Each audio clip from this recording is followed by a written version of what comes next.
தொடர்ந்து பேசுவோம். இது குறித்த கூடுதல் பார்வையை நம்மோடு பகிர்ந்து கொள்வதற்காக மூத்த பத்திரிகையாளர் திரு தராசு ஷாம் இணைப்பில் இருக்கிறார். அவரோடு பேசலாம். சார் வணக்கம். தற்போது தேர்தல் நெருங்கி கொண்டிருக்கக்கூடிய சூழல்ல பாஜகவுடைய அமைப்பு பொதுச் செயலாளர் கேசவ விநாயகம் மாற்றப்பட்டிருக்கிறார். இதில் என்ன அரசியல் முக்கியத்துவம் இருக்கு அப்படின்னு நினைக்கிறீங்க? RSS நகர்வு தான். பாரதிய ஜனதா என்பது அரசியல் முகம், RSS அரசியல் முகம். RSS தமிழ்நாடு முழுவதும் அவர்கள் நிறைய கிளைகள் வைத்திருக்கிறார்கள், பெரிய அளவுக்கு பணிகள் செய்து வருகிறார்கள். எனக்கும் பெரிய நெருங்கிய தொடர்புகள்லாம் இருக்கின்றன.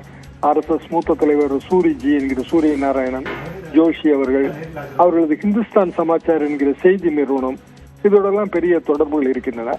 RSS பொறுத்தவரையில் RSS யாரை அனுப்புகிறதோ அவர்கள் தான் மாநில பாரதிய ஜனதாவின் எல்லா மாநிலங்களிலும் பாரதிய ஜனதாவின் அமைப்பு பொதுச் செயலாளர். ஆர்கனைசேஷன் சம்பந்தப்பட்ட எல்லா பணிகளையும் அவர்கள் தான் கவனிப்பார்கள்.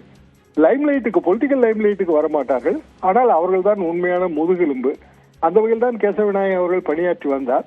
ஆனால் அவருக்கும் பாரதிய ஜனதாவின் தலைவர்களுக்கும் இடையிலே கொஞ்சம் முரண்பாடுகள் இருந்தன. அண்ணாமலை போன்றவர்கள் பாரதிய ஜனதாவின் சித்தாந்தங்களுக்கு உட்பட்டு, RSS சித்தாந்தங்களுக்கு உட்பட்டு கட்சி பணியாற்ற வரவில்லை. அவர்கள் வெவ்வேறு துறைகளிலே இருந்தார்கள். அவர்களே அரசியலுக்கு பாரதிய ஜனதா கொண்டு வந்தது, அவ்வளவுதான். நேரடியாக RSS தொடர்புகளோ பயிற்சியோ கிடையாது. வெறுமனே RSS உறுப்பினராக இருந்தெல்லாம் பயனில்லை. RSS ஷாக்காவை அட்டன் செய்து அதற்கு பிறகு 5 நிலை பயிற்சிகள் இருக்கின்றன. அந்த பயிற்சிகள் எல்லாம் முடித்தால் மட்டும்தான் அது RSS-இன் ஒரு முதுகெலும்பாக கருதப்படுவார்கள். அப்படியான நிலைப்பாட்டிலே நயினா நாகேந்திரன் கிடையாது, தமிழிசை கிடையாது, அண்ணாமலை அவர்கள் கிடையாது. இவர்களெல்லாம் பல்வேறு துறைகளிலே பாண்டித்தியம் பெற்றிருந்தார்கள், பாரதிய ஜனதாவுக்கு வந்தார்கள், அவ்வளவுதான். இதுல முரண்பாடுகள் வரத்தான் செய்யும். அதாவது பாரதிய ஜனதாவின் அமைப்பு பொதுச் செயலாளர் RSS நாமினிக்கும் மற்ற தலைவர்களுக்கிடையே முரண்பாடுகள் வரத்தான் செய்யும். அந்த வகையிலே அண்ணாமலை அவர்களுடனான ஏற்பட்ட முரண்பாடு அதிகமாக தெரிந்தது. காரணம் என்னவென்றால், கேசவ விநாயகம் அவர்கள் தொகுதிகளை எல்லாம் பிரித்து தொகுதி பொறுப்பாளர்களை நியமிப்பதிலே பெரிய பணியாற்றினார். அதுல மூத்த தலைவர்களுக்கு அதிருப்தி இருந்ததாகத்தான் சொல்லப்படுகிறது. தமிழிசை அவர்களுக்கும் அதிருப்தி இருந்தது. எனவே தேர்தல் நேரத்திலே அந்த அதிருப்தி தொடர வேண்டாம் என்று RSS தலைமை முடிவெடுத்திருக்கிறது. அவர்களாகத்தான் அந்த ஆஃபர் கொடுத்ததாக சொல்கிறார்கள். கன்னியாகுமரி மாவட்டத்தை சேர்ந்த இன்னொரு மூத்த RSS நிர்வாகி இப்போது தமிழ்நாடு பாரதிய ஜனதாவின் மாநில அமைப்பு பொதுச் செயலராக வரப்போகிறார். இது தேர்தல் பணிகளை எல்லாம் பாதிக்காது. ஏனென்றால் அவர்கள் எப்போதுமே நேரடியான அரசியலில் கிடையாது, பேக் போன் தான். அது போக கூட்டணி பேச்சுவார்த்தைகள் அல்லது கூட்டணி கட்சிகளோடு பேசுவது, இதுல ஒரு இழை இருக்கும். அதாவது கேசவ விநாயகம் அவர்கள் கிட்டத்தட்ட ஒரு 6 ஆண்டு காலம் அந்த பணிகளை எல்லாம் பார்த்திருக்கிறார். 2024 தேர்தலிலே பெரும்பணியாற்றி இருக்கிறார். அந்த இழை இருக்கோ, அது இப்போது கொஞ்சம் அறுபடும் என்று நான் நினைக்கிறேன். நன்றி திரு தராசு ஷாம் இணைப்பில் கருத்துக்களை பகிர்ந்து கொண்டமைக்கு. தொடர்ந்து தன்னுடைய கருத்துக்களை பகிர்வதற்காக நிகழ்கிறார் மூத்த பத்திரிகையாளர் திரு பிரியன். வணக்கம் திரு பிரியன். அமித்ஷா அவருடைய வருகை 14ஆம் தேதி நடக்க இருக்கு அப்படின்னு சொல்லியிருக்காங்க. அதையொட்டி சில மாற்றங்கள் கட்சிக்குள்ளாக நடந்திருக்கு. மேலும் சில மாற்றங்கள் ஏற்படலாம் அப்படின்ற கருத்தும் சொல்லப்படுது. இதை தாண்டி கூட்டணி சார்ந்த முடிவுகள், தொகுதி பங்கீடு சார்ந்த முடிவுகள் எல்லாம் இறுதிக்கட்டத்தை எட்டும் அப்படின்னு எதிர்பார்க்கலாமா? என்ன வியூகம் வைக்கிறாங்க பாஜக?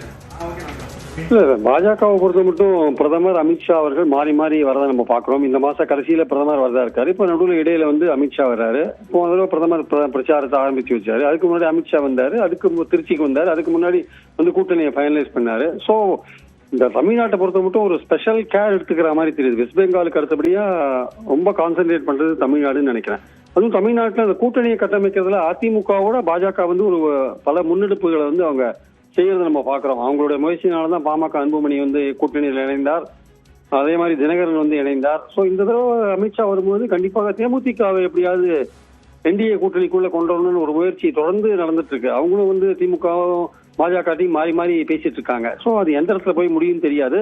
சோ அமித்ஷா வரும்போது தேமுதிக இருந்தா அவங்களோட ஒரு கூட்டணியில அவங்க இணைக்கிறதுக்கான ஒரு விஷயம் நடக்கும். அதுக்கு ரொம்ப ரொம்ப முக்கியமா பாத்தீங்கன்னா, இன்னும் அதிமுகவுக்கும் பாஜகவுக்குமே சீட்ஸ் இன்னும் ஃபைனலைஸ் ஆகல. அவங்க கேட்கிற எண்ணிக்கை, இவங்க கொடுக்கறதா சொல்ற எண்ணிக்கையும் அதுக்கு மலைக்கும் மடுவுக்குமான வித்தியாசம் இருக்கிறதா சொல்றாங்க. ஆக்சுவலா அவங்க 60 கேட்கறாங்க, இவங்க 25க்கு மேல போக மாட்டேன்றாங்கன்ற மாதிரி எல்லாம் விஷயங்கள் இருக்கு.